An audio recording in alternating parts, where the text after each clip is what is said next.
Muy especial. El doctor Juan Bosco Bascal Carranza. Abascal. Abascal, Abascal. discúlpeme. Abascal Carranza. Discúlpeme.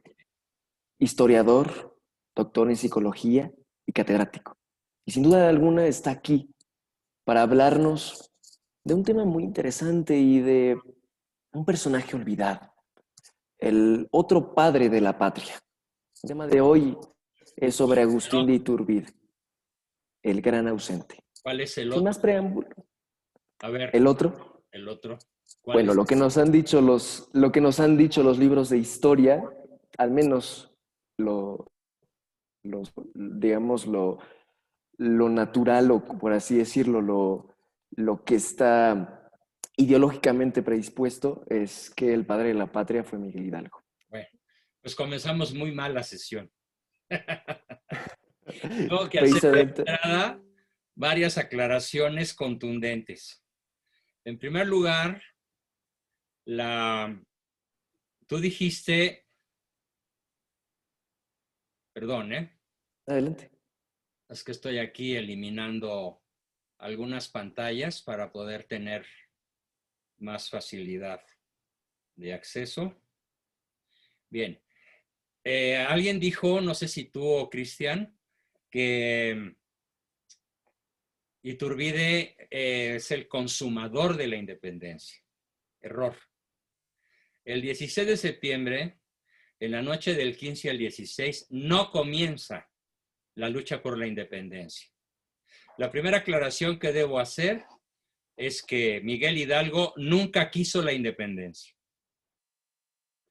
Sus propósitos fueron otros, muy personales, muy ligados a su vida licenciosa, muy ligados a su codicia y a los propósitos de las logias masónicas, que lo que pretendían eran arrancar a América Latina de la madre patria para someterla al yugo de la anglósfera. Entonces, podemos decir que la guerra, la lucha por la independencia de México, no la inició Hidalgo con sus 4 famosos gritos. Sería mi primera aportación en esta sesión. Él gritó, muera el mal gobierno, refiriéndose al rey de España, ¿sí? A Fernando VII. Segundo grito, viva el rey de España, viva Fernando VII. Eso implica que él no quiere independencia. Él nada más quiere que se vayan las tropas napoleónicas que habían ocupado España. Tercer grito, vamos a matar gachupines. Y cuarto grito, viva la Virgen de Guadalupe. ¿Dónde está el plan de independencia? No existe, no existió. Y además, los historiadores de mi especie, que nos hemos quemado las pestañas desde que comencé a aprender a escribir y a leer, allá por los 5 años de edad, ya tengo 77, sabemos muy bien que no hubo una intencionalidad de independizar a México. No existió jamás. Él era un hombre tremendamente avaro, tremendamente lujurioso, amante del poder, de la fama, de la gloria, de los honores. Él, cuando llega a Guadalajara, se hace llamar Su Alteza Serenísima. De ese grado. Así que lo primero que debo decir con toda claridad es que no hay en él el menor asomo de nada para poderse autonombrar, o que el gobierno antimexicano que padecemos desde 1824 lo llame padre de la patria. Así que Iturbide no es el otro padre de la patria. En todo caso, el primer padre de la patria, el fundador de la patria mexicana, fue Hernán Cortés, de modo intencional. Cortés funda México de modo consciente, explícito, intencional, y además lo hace en el hecho de la Malinche y genera el primer mexicano, Martín Cortés, que además tuvo otros 2 hermanos. Y ellos ya pensaban, los hijos de Martín Cortés, ya pensaban en independizar a México respecto de España. Era demasiado prematuro, por supuesto. Tuvieron que pasar 300 años, de 1521, 13 de agosto, que es cuando cae Tenochtitlan, gracias al brutal apoyo de los indígenas tlaxcaltecas, guiados por 800 españoles, los que derriban al imperio azteca, que como lo digo en mi libro Mesoamérica precortesiana, Imperio de la Muerte, se dedicaban a cazar, engordar, sacrificar y comer en pozole a cuantas personas caían en sus garras. Eso es lo que Cortés pone fin, funda México, y por eso el primer padre de la patria es Hernán Cortés, no Hidalgo. El segundo padre de la patria en términos históricos, pues es nada menos que Agustín de Iturbide. Pero olvídense de Hidalgo. Hidalgo es un vulgar asesino, es un tipo que tuvo 6 amantes, que dejó México regado de hijos naturales y cuyo único mérito, el único mérito de Hidalgo fue arrepentirse por escrito. De hecho, los que adquieran mi libro, El lado oscuro del cura Hidalgo, o el libro de Iturbide, van a ver qué es lo que confiesa Hidalgo.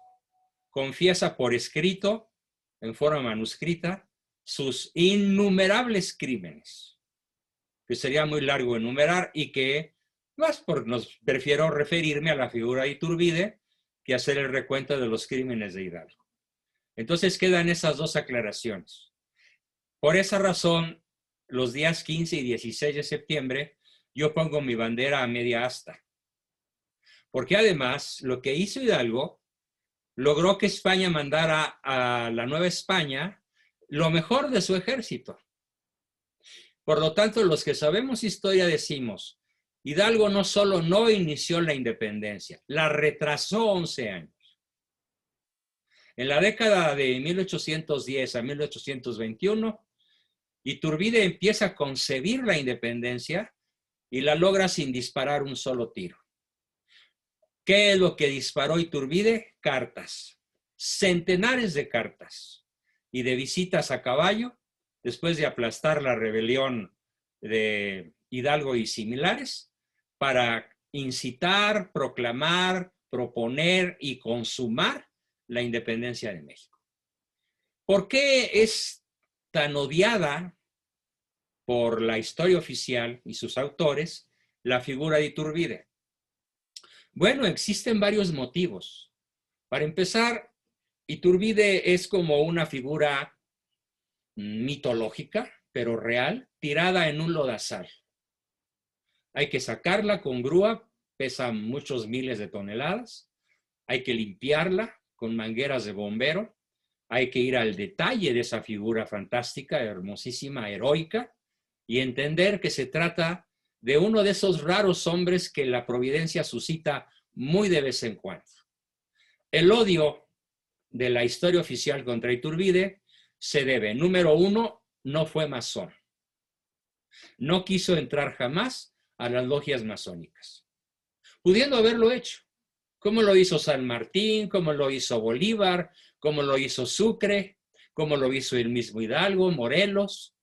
Todos los autores de las guerras reales de independencia o fingidas como la de Hidalgo fueron masones. Iturbide no, invariablemente se negó a colocar su espíritu, su inteligencia y su alma bajo juramento masónico. Ese es otro de los grandes motivos de odio por parte de la masonería, que es la que ha escrito la historia oficial. Otro motivo de un odio feroz, un odio muy profundo, es que él se declaró abiertamente católico apostólico romano. No solo, muy probablemente ninguno de ustedes, de los 18 que ya me acompañan, bienvenidos, qué gusto, ninguno de ustedes sepa el verdadero significado de la bandera nacional. Obviamente no estoy siguiendo un orden biográfico, porque yo no soy un biógrafo. Soy un historiador, soy un analista de la historia. Es más, soy un filósofo de la historia. Me voy a ir a lo que realmente les conviene saber. No a fechas, no a que ganó esta batalla y ganó esta otra. Y, en fin, los datos los podrán consultar en Wikipedia si quieren. Porque los datos pues, son inmodificables, ¿no? En cambio, las grandes ideas son las que yo les quiero exponer. La bandera nacional es para la masonería mexicana motivo de un odio luciferino. que es peor que diabólico. Lucifer es el príncipe de los demonios y su principal habilidad consiste en hacernos creer que no existe. Y su principal estrategia es plantearnos el bien como mal y el mal como bien. Podríamos citar muchos ejemplos. Si quieren y si hay tiempo, al final me preguntan qué es eso de presentar el mal como bien y el bien como mal. A tal grado, Iturbide se declara católico, que el color blanco de nuestra bandera significa, según el tratado del Plan de Iguala, ¿sí?, significa, y del puño y letra de Iturbide, dice, religión católica apostólica romana con exclusión de toda otra creencia, fe o religión. Ese es el blanco de nuestra bandera. El verdadero, el histórico, que se ha ido modificando a lo largo de la historia a capricho de la masonería. Durante muchos años que ustedes fueron a la primaria, seguramente se les enseñó que el verde era el verde de los campos, el blanco la pureza de no sé qué, ¿sí?, y el rojo la sangre de los mártires. Pero modernamente los chavos, los millennials, cambiaron y dijeron, el verde pues es la marihuana recreativa, el blanco es la cocaína, y pues la sangre es la de los 100 cuates que diariamente el narcotráfico mata desde que el Pejelopostli tomó la presidencia. ¿Eh? La presidencia, para que se entienda bien a qué me refiero. Porque la presidencia está vacía. Este es lo que quiera el menos presidente. A mí no me representa ni es mi presidente. Si yo tuviera que escoger en el ámbito de las naciones actuales quién me podría representar, diría solo 3 personas. Donald Trump, por su programa Pro Vida, por su mismo patriotismo, lo entiendo, y por su defensa de la vida y la familia. Me representa Víctor Orbán, el húngaro, porque es mucho más cuerdo que Trump, más equilibrado y más católico, porque Trump no es católico, pero le ha abierto las puertas a 300 jueces católicos y en estos días se los va a abrir al juez, a la juez que estamos esperando que nombre, en ausencia de la juez macabra que se acaba de morir, bendito sea Dios, se la llevó muy a tiempo. Por cierto, debo decir cuál es mi oración cotidiana sobre lo que pasa en México. Todos los días le digo a la divina providencia, Señor, ¿te lo llevas o te lo mandamos? Al mar, Manuel Andrés López Obrador. Hay que platicar de estas cosas con buen humor, porque si no, las computadoras mías y de ustedes estarían chorreando lágrimas de lo trágico que es la vida de Agustín de Iturbide, pero sobre todo lo trágico que sucede con México a partir de su asesinato. Entonces, el verde, el blanco y el rojo son un motivo de odio frenético contra Iturbide. Pero además, otro motivo de odio es que llega a México Joel R. Poinsett, enviado ministro plenipotenciario, más que de la presidencia yanqui, de las logias norteamericanas, para proponerle a Iturbide la venta, la concesión o la renta de los territorios de México. Nada más que les voy a hacer una aclaración que muy probablemente ninguno de ustedes conozca. Hoy México tiene escasos, un poquito menos de 2 millones de kilómetros cuadrados. El México que Iturbide independizó, agárrense, tenía 5 millones de kilómetros cuadrados. Es más, el territorio de lo que era México llegaba hasta Alaska, por toda la costa del Pacífico. Y era Texas, Arizona, Nuevo México, California, los estados chiquitos del sur que dan de cara al Atlántico. 5 millones de kilómetros cuadrados, era el país más rico de la Tierra y el único país con 300 años de paz continua, desde 1521 hasta 1810, que empieza Hidalgo su revolución, que sí es una revolución, pero que no es una guerra de independencia. Entonces, ¿por qué? Porque las logias que incitan y financian y concitan a Hidalgo, Allende, Aldama, Brasolo, Bravo, ¿qué querían? quitarle a España las naciones latinoamericanas, en el caso concreto la Nueva España, para entregarla a la anglósfera. Viene Joel R. Poinsett y Iturbide nada más le dice, comes y te vas. El territorio nacional no se renta, no se vende, no se hipoteca, no se concesiona y se va a defender hasta con la sangre de hasta el último de sus hijos. Así que regrésese por donde vino. Así le contestó en lenguaje actual Iturbide a Joel R. Poinsett. Claro, si leemos las cartas con las que le contestó, bueno, pues son cartas muy largas, muy pomposas, muy diplomáticas, de acuerdo a la época. Y yo estoy nada más interpretando esas cartas ya en un lenguaje moderno, pues porque tenemos no mucho tiempo para hablar de este héroe nacional, que es uno de los 3 grandes satanizados. ¿Por qué se les llama los 3 grandes satanizados? Que son Iturbide, el general Miramón, que fue presidente de México en la época de Juárez, que casi vence sobre Juárez. Si Miramón hubiera vencido en la Guerra de Reforma, hoy México sería otro. El gran consumador de la máxima traición que haya sumido a México en la peor de sus tragedias, pues fue Benito Juárez.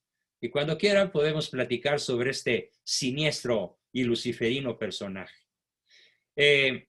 Volviendo a la cuestión, y el otro gran satanizado, pues es Porfirio Díaz, porque Porfirio Díaz es el constructor del México actual. Lo que él hizo, ahí está.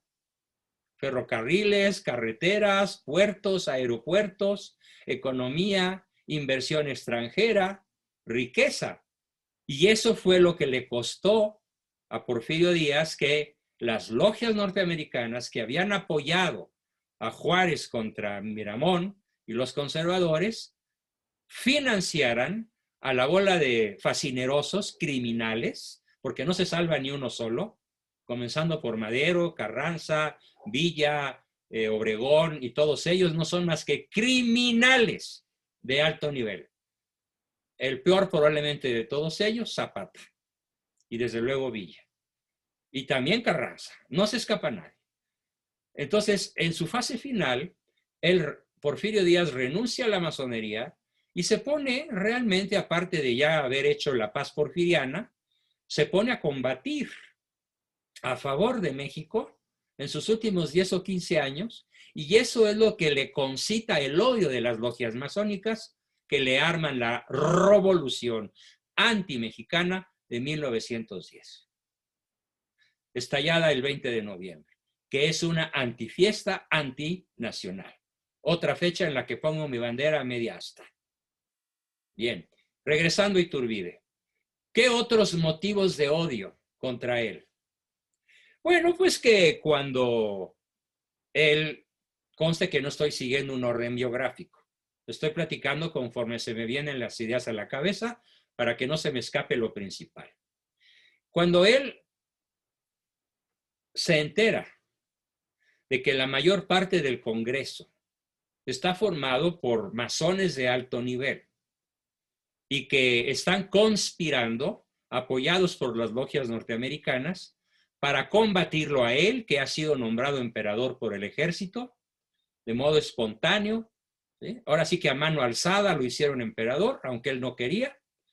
Entonces, las logias masónicas, instigadas por Joel R. Poinsett, lo que hacen es buscar generales, soldados, oficiales mexicanos que estén dispuestos a levantarse contra el emperador. Y encuentran al inefable, innombrable, patético, loco, malvado, perverso, Antonio López de Santana, que tiene un puestecillo militar por ahí, un teniente segundón en el puerto de Veracruz, lo forran de dinero, lo financian para que lance el plan de Casamata en contra de Iturbide, e Iturbide, a pesar del disgusto de sus oficiales más cercanos, decide abdicar en vez de dar un manotazo y aplastar la rebelión.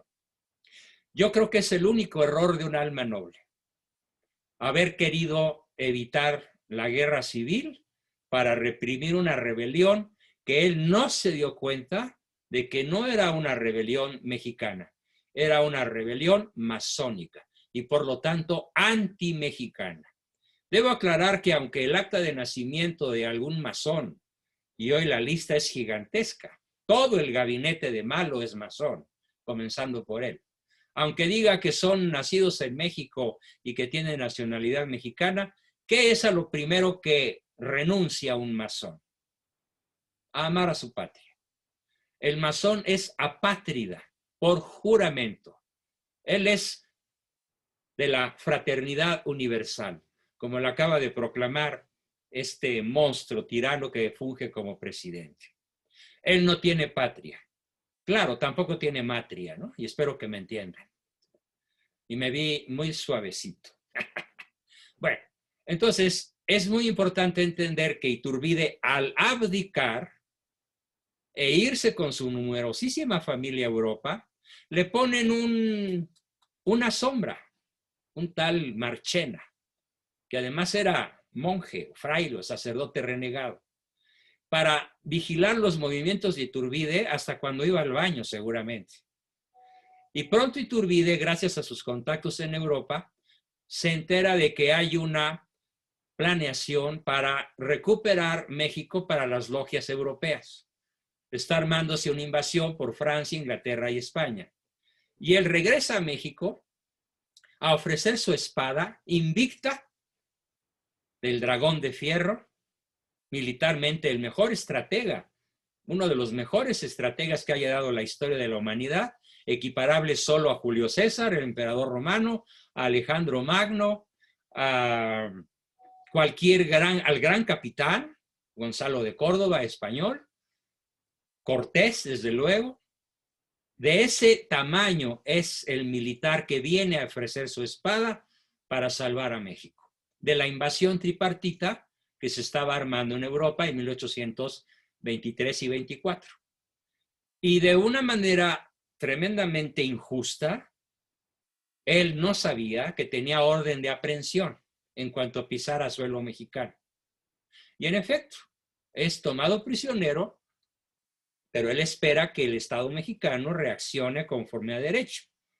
El tipo que lo pesca, un tal Felipe de la Garza, le ofrece, oiga, su excelencia, si nos declaramos en rebeldía contra el Congreso y el presidente interino y marchamos sobre México, cuando usted llegue a la capital tendrá un ejército del triple del ejército trigarante. Y reconquistamos México para que usted siga siendo emperador. Iturbide no quiso. Fue su segundo gran error. El primero, no aplastar a Santana. El segundo, no tomar el mando del ejército para recuperar México. Confía en que iba a haber justicia. Esto solamente representa dos o tres cosas que quiero decir con todo vigor. Representa la grandeza de un alma noble, de una bondad extraordinaria, pero ignorante de quién manejaba México y cuáles eran los fines de la masonería. Podemos decir que él nunca se enteró verdaderamente de esto. Entonces, me regreso, repito, no estoy siguiendo un orden cronológico, me regreso a cómo fue Iturbide durante la época en la cual predominó en México la guerrilla. De Hidalgo, de Morelos, de Aldama, de Abasolo, de Nicolás Bravo, etcétera, etcétera, etcétera. De Guerrero sobre todo. ¿Cómo fue Iturbide? Bueno, pues hay que reconocerlo. Iturbide fue implacable para imponer la ley y el orden en un territorio en donde había latrocinio, guerrilla, abuso, violación, rapiña. Nada más con mencionar lo que hizo Hidalgo, puedo explicar por qué Iturbide combatió a los insurgentes de una manera tan drástica. ¿Qué es lo primero que hace Hidalgo después de su famoso cuádruple grito? A ver, yo quiero que se imaginen al presidente de la República, cualquiera de ellos, gritando: muera el mal gobierno, viva Fernando VII, vamos a matar gachupines y viva la Virgen de Guadalupe. Eso debería ser el grito de la noche del 15 en Palacio Nacional, porque eso fue lo que dijo Hidalgo. Y al día siguiente se dedicó y durante varios meses a abrir las cárceles y formó una chusma de 80,000 criminales y tomó infinidad de ciudades pequeñas, medianas y grandes. Solo se estrelló contra el virrey Calleja cuando quiso tomar la Ciudad de México. Venían sobre la Ciudad de México 80,000 criminales con sacos, literalmente con grandes sacos de istle, como los que usan en la Merced para cargar patatas, para llevarse plata, oro, joyas y hasta mujeres, si podían. Las huestes de Hidalgo se dedicaron, pues, a la peor serie de asesinatos masivos. Todos los disquehéroes insurgentes pueden ser calificados de genocidas, sobre todo Hidalgo. Ningún héroe es Morelos. Eso de que los sentimientos de la nación, que por cierto el Pejelopostli le atribuye a otro personaje que no fue el que escribió ese proyecto de constitución. Pero bueno, todos los días el señor que está ahí en Palacio, ya sabemos que hace gala de tres cosas: de maldad, de ignorancia y de estupidez. Aparte de su dislalia y su disartria, ¿no? Siempre he dicho que su ritmo al hablar le permitiría a Televisa meter unos 8, 10 o 15 anuncios entre cada uno de sus enunciados y cobrar 1,000,000 de pesos por segundo. Bueno, pues así saldrían de la quiebra, ¿no? Por la lentitud con la que habla este personaje. Bien, entonces Iturbide fue implacable con los insurgentes. Y eso la masonería no se lo perdona. Porque al aplastar al movimiento insurgente, dejó a los masones sin la posibilidad de lograr sus propósitos. ¿Cuáles eran los propósitos reales de los insurgentes? Quitarle Hispanoamérica, porque eso fue en todo el continente. Quitarle Hispanoamérica a España y entregársela a Estados Unidos, a la anglósfera. Por lo tanto, Iturbide frustra ese terrible plan de traición a la patria que solamente se puede entender como una obra maestra de la masonería. Es otro de los grandes motivos del odio contra Iturbide. Bien, entonces, el siguiente momento que quiero platicar es: él empieza a concebir, siempre victorioso, nunca perdió una batalla.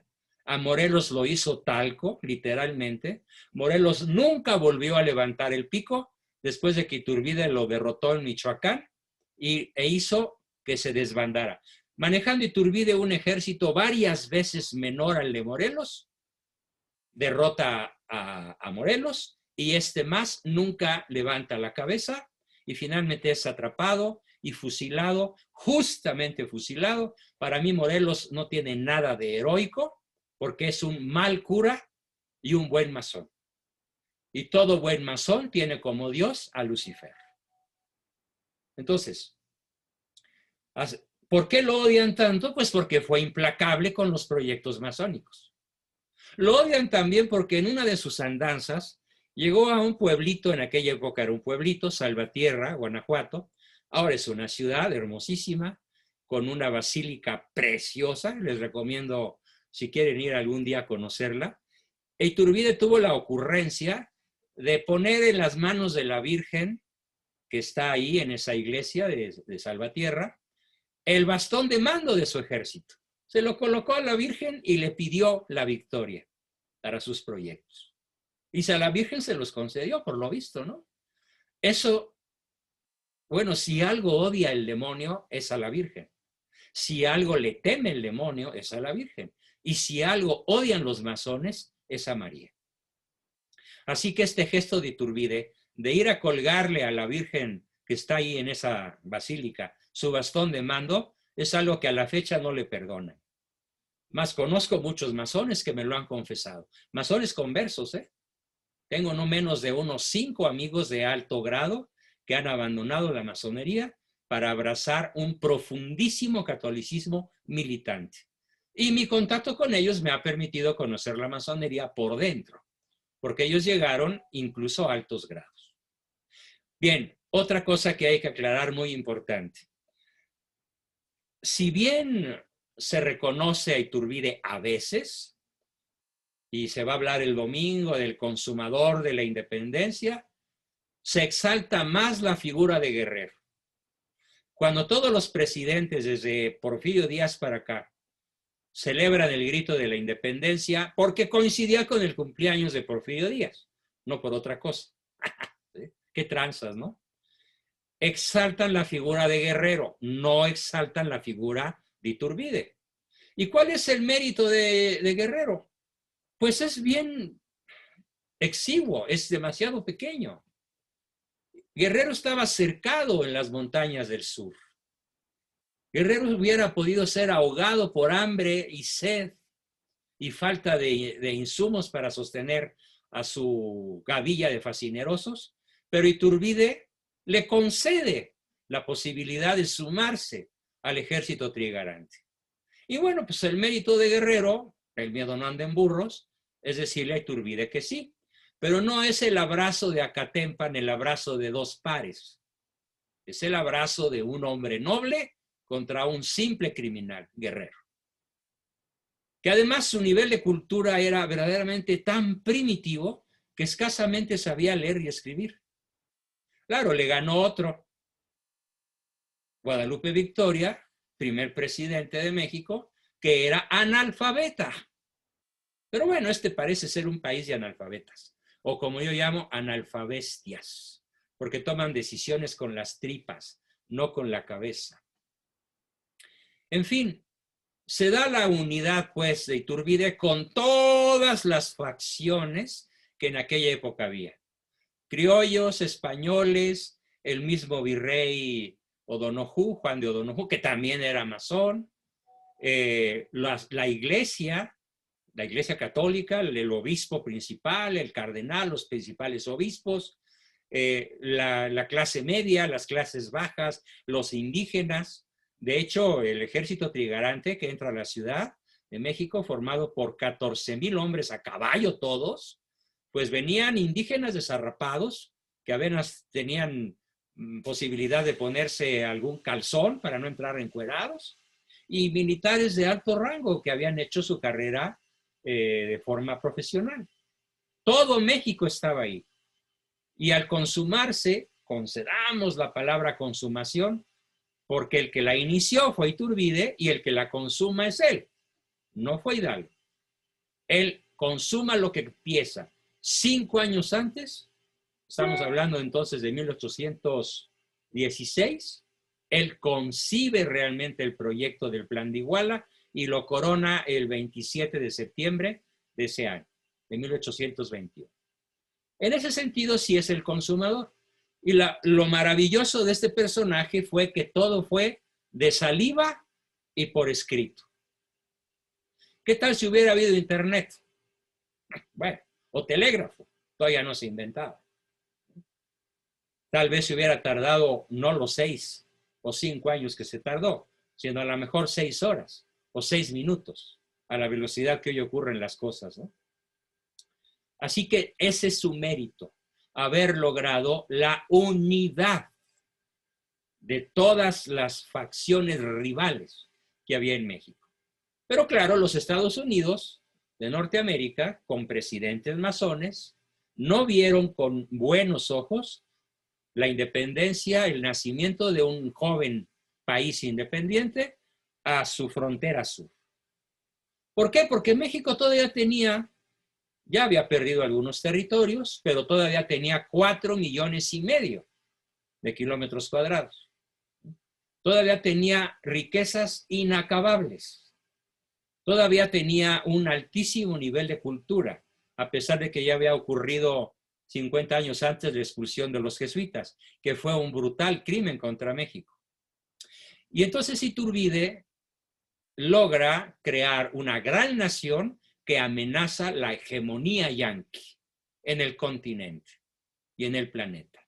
Y eso le costó que las logias norteamericanas convencieran a las logias mexicanas para conspirar contra el padre de la patria.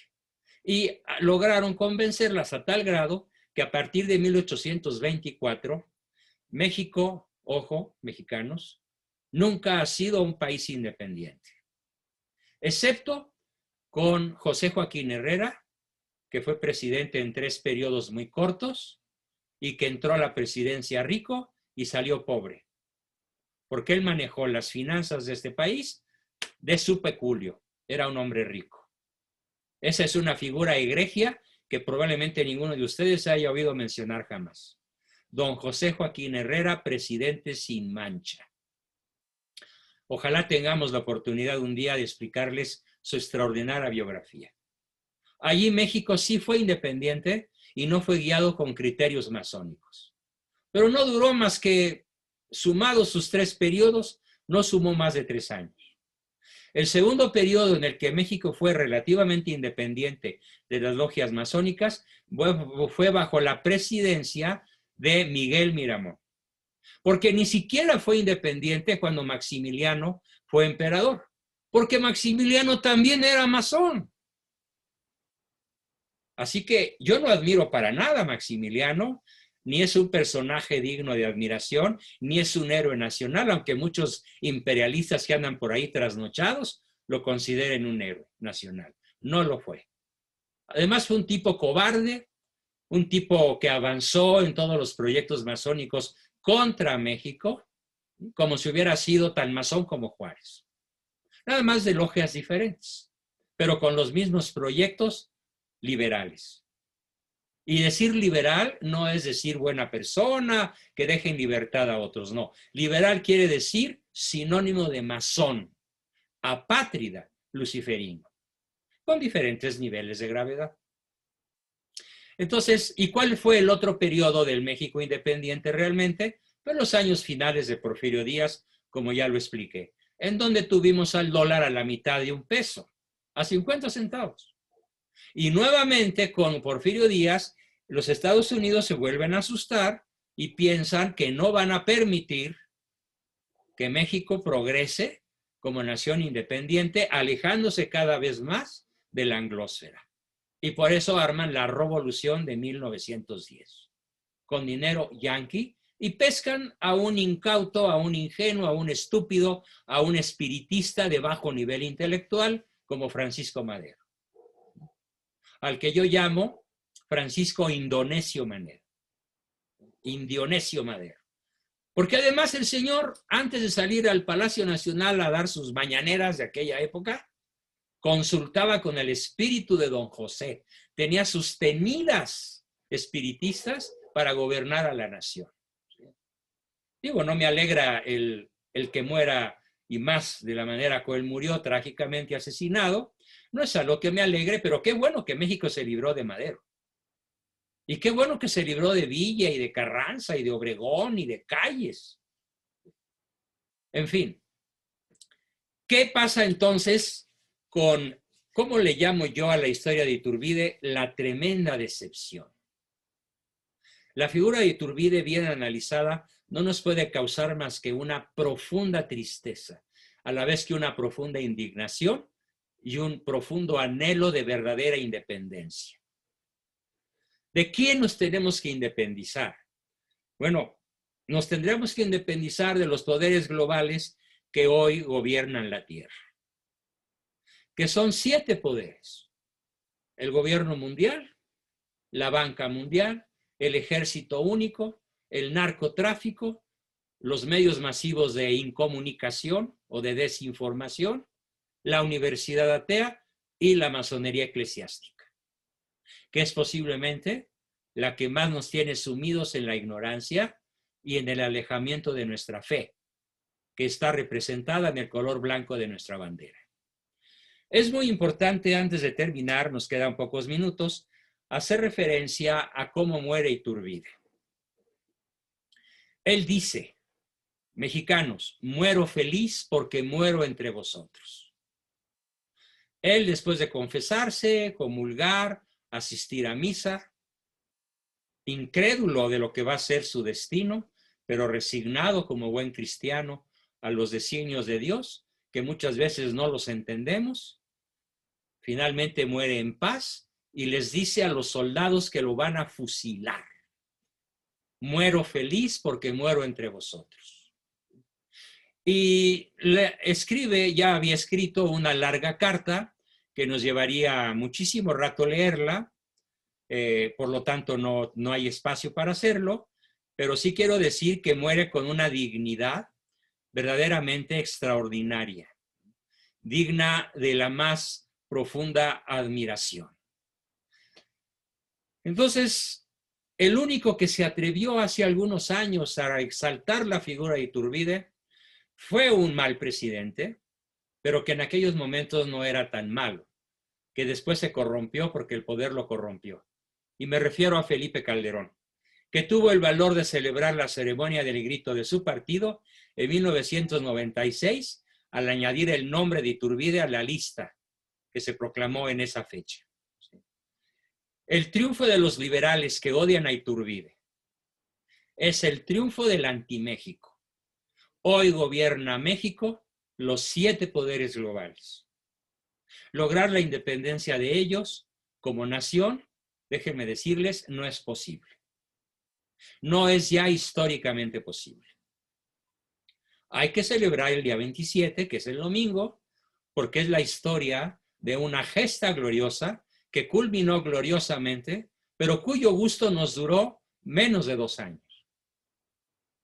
Para 1824, por ahí de junio, con el fusilamiento de Iturbide, el gusto de tener un país independiente, realmente independiente como lo soñó Iturbide, con las 3 garantías: independencia, religión, unión, fue un sueño demasiado corto. Ahora, ¿qué tipo de independencia podemos conquistar? Pues la independencia de nuestra inteligencia, la independencia de nuestra voluntad, la independencia de nuestro proyecto de vida. Y si quiero exhortarlos a algo, es precisamente a proclamar la verdad del Evangelio que está en nuestro color blanco representada y a denunciar a los enemigos de la patria que hoy gobiernan México, desde Mexicali hasta Cancún, desde Acapulco hasta Veracruz y desde Reynosa hasta el sur de Oaxaca y Chiapas. Estamos en manos del adversario, por donde quiera que se le mire. Pero militarmente, políticamente, económicamente, es imposible toda lucha. Si la perdimos hace 200 años, ¿qué pasaría ahora? En unos cuantos segundos quedaríamos paralizados. Es más, esto se queda demostrado porque cuando yo pongo en mis videos ciertas palabras, inmediatamente me castigan 8 días, 15 días, 30 días o me eliminan. Aquí estoy todavía vivito y coleando porque sé cómo hacerle en esta lucha informática para seguirme dando a escuchar por todo México. Pero estamos en manos de los medios masivos de comunicación, en manos de la banca global, que tiene el 95% de la riqueza de este país y de la riqueza de todas las naciones. Y estamos en manos de una jerarquía católica, entre comillas católica, que según ellos calladita se ve más bonita. ¿Por qué? Porque desde 1929, no, desde antes, desde Juárez, desde la sujeción de la Iglesia al Estado mexicano o antimexicano, la Iglesia fue derrotada y sometida al narcosistema que hoy tenemos. Y además también gobierna el narco. De todas maneras, ¿qué celebramos el día 27? Una gesta heroica que culminó de modo trágico. El libro de mi tío Alfonso Trueba sobre Iturbide se llama Agustín de Iturbide, un trágico destino. Yo preferí cambiarle el nombre y ponerle Don Agustín de Iturbide, libertador de México. Y bueno, pues dejamos 10 minutos, 11 minutos para que hagan todas las preguntas que alcancen a hacer en este corto lapso. ¿Quién quiere lanzar la primera? Levante la mano y por favor, tú, sí, nuestro Cristian Monterrubio, que fue el inventor del grupo, lanza la primera pregunta. Hola, buenas noches, doctor. Muy interesante su plática. Y la pregunta que me gustaría hacerle es, ¿el proyecto de Agustín Iturbide se confronta con una idea de una hispanidad unida? Así es. Si por Iturbide hubiera logrado la independencia de aquello que se llamó Cristiano América. Todo Nueva España hasta Patagonia.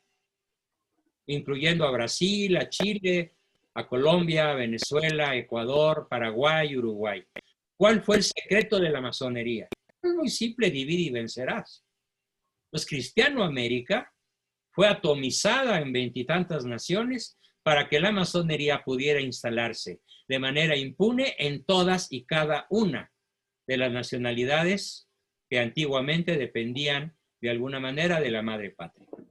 Y que fueron creación de los misioneros, de los intelectuales, y que fueron destruidas esas naciones, como Paraguay, por ejemplo, como México, por solo citar dos, al ser eliminados sus educadores jesuitas.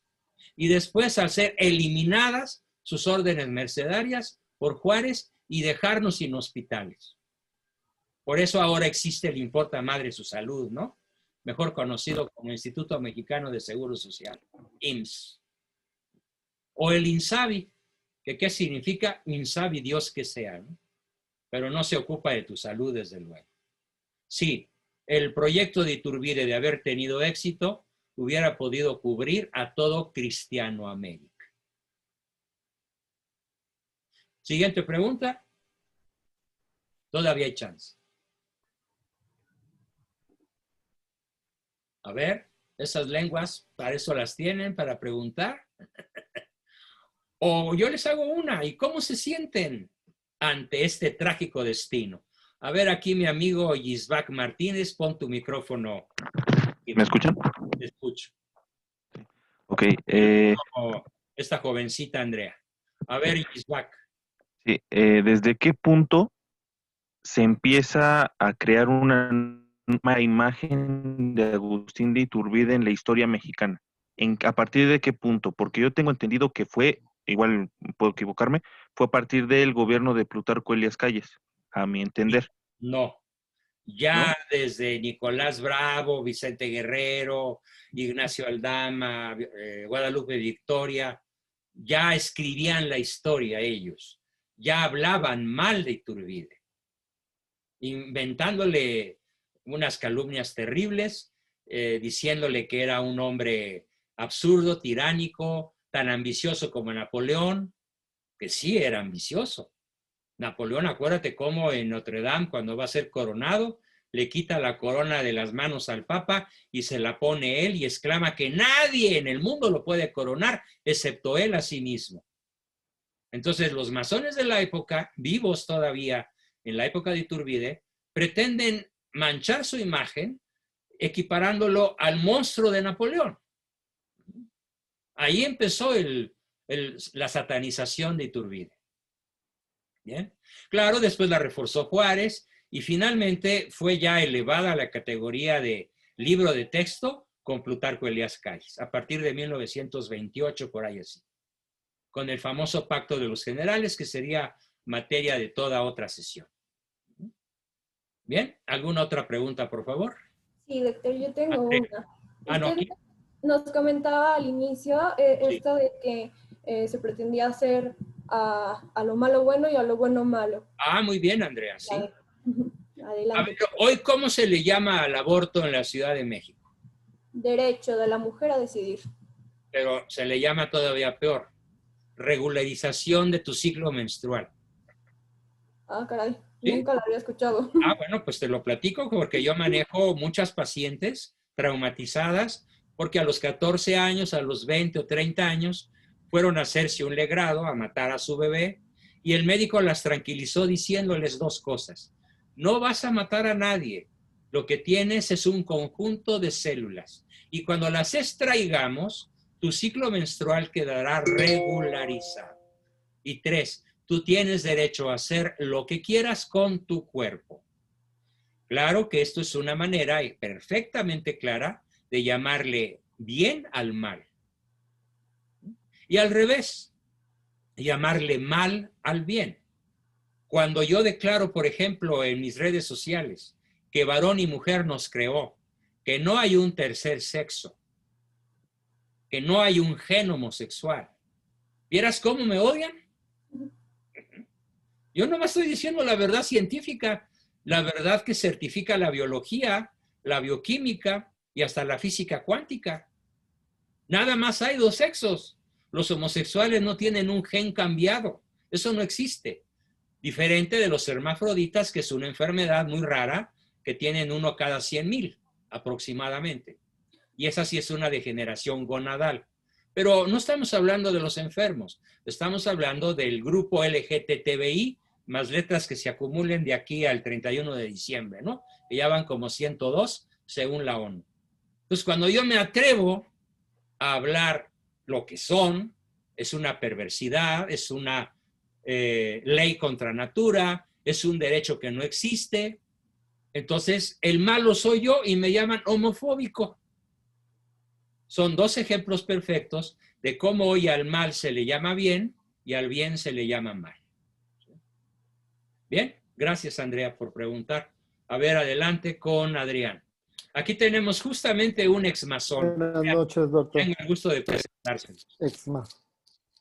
¿Qué tal? Buenas noches. Pregunta, por favor, sobre el tema.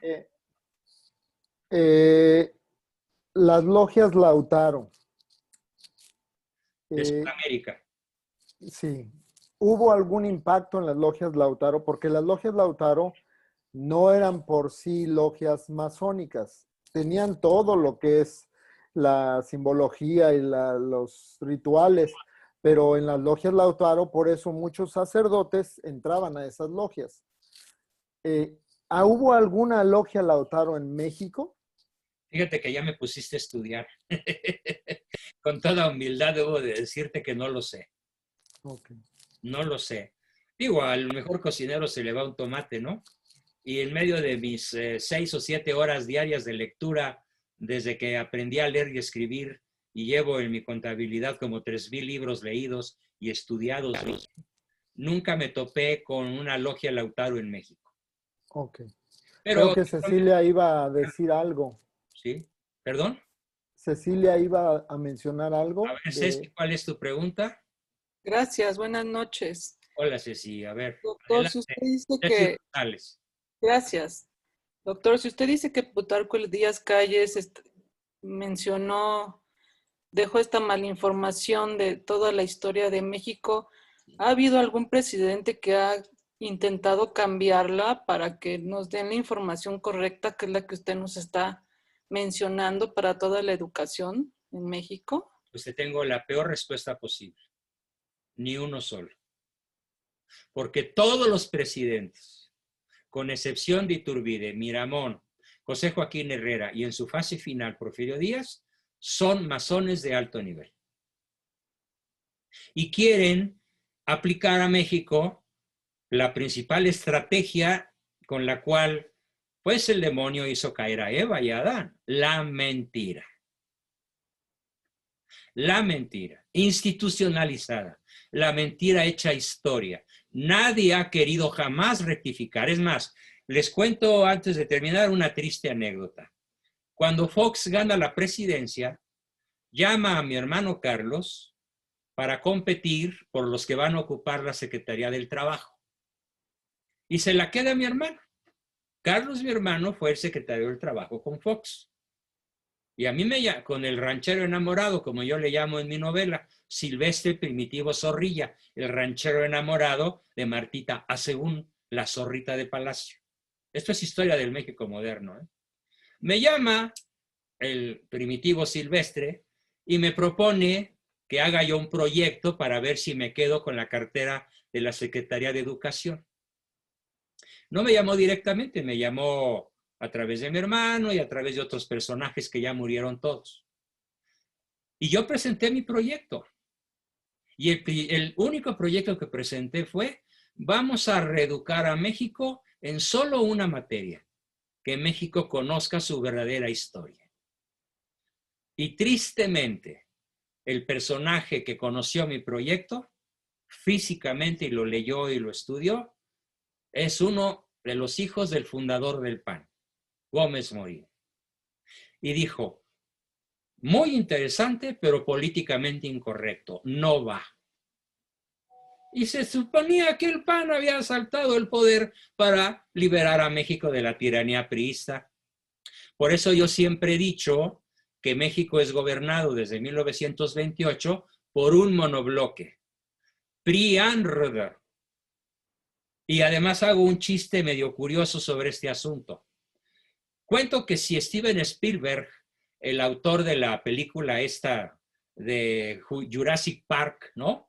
Y todos sus derivados, que ya van como 4, hubiera querido ahorrarse los monotes que tuvo que hacer para filmar sus películas, hubiera venido a México. ¿Y qué hubiera encontrado en la clase política? Hubiera encontrado los Tyrannosaurus rex, ¿sí? Hubiera encontrado los Paniosaurus novus, hubiera encontrado esos pajarracos voladores de 100 metros de envergadura que se llaman Perredactylus depredatorius. Y hubiera encontrado también los Enanodontes molestus. Hoy gobierna desde 1928 el Parque Jurásico.